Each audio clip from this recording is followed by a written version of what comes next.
I wanted to talk to you real quick about my Tesla coils and what's going on with them. I've been talking a lot about cold energy and how it works. So let's investigate this a little further. There's white wire coming out of this Tesla coil, of the number 2 coil. Everybody understands this fact. Anytime you wind coil around something, you create a magnetic frequency.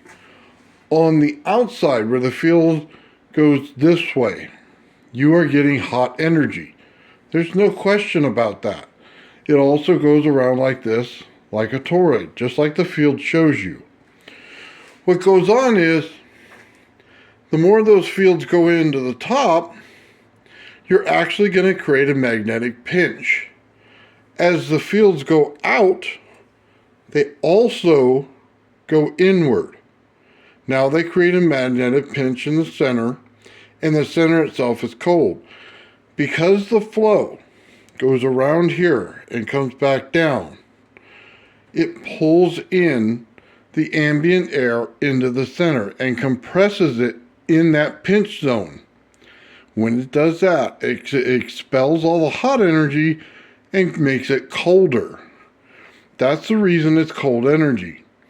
When I connect my Tesla coils, I never connect this number 2 winding right here. This is the number 2 winding, and it just sits out here, and I don't do anything with it. I just put it to the side. I only put a wire down the center of the Tesla coil itself. Now, there's a reason for that. I want to create a break. I don't want it to be directly connected because this wire here is hot. It will put out hot energy. Down the center, it puts it out cold. Cold just basically means ambient temperature and a few degrees below. Now you understand. We have cold energy. What happens if you mess up and don't put the wire all the way down the Tesla coil and you start putting it halfway through or somewhere else? You get arcing. In this Tesla coil, I ruined the number 2 winding because I created arcing all the way down. It touched the side, it got hot, and ruined it. Now you say, well, how does it get hot if it's cold energy? Anywhere that's not directly down the center will automatically get hot. This Tesla coil is ruined. So there went a couple hours of work in putting that thing together, and I'll have to remake it again. Now, we look at this big Tesla coil. I changed my method of putting it down the center. Right here is a brass rod. Now it goes right down the entire center, but it does not spark over at all. That's the correct way to run this. It's an absolute understanding of how to work your Tesla coils. Now, when we come back to this later on, I'm going to change frequency in a Tesla coil. This is uncommon. Why? Because everybody understands the rule of capacitance.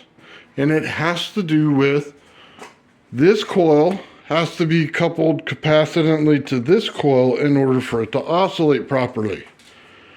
But what I do, by putting something down the center, I can change that capacitance amount. If my Tesla coil is not oscillating properly, meaning the wire should be here, but I'm going to place it here. I'm going to intentionally put it out of oscillation. Then I'm going to connect a bigger mass of metal to a wire that connects to this. What that'll do is change the frequency in my Tesla coil. It's an absolute understanding of how Tesla coils work. I hope that this helps people out in understanding what I'm trying to do here. I am simply trying to make this a lot easier for people to understand the cold side of a Tesla coil. Now, later on, we'll get into double grounding. We all know the Tesla coil, it likes to be grounded. This goes directly to the number 2 winding. It is going directly into the ground.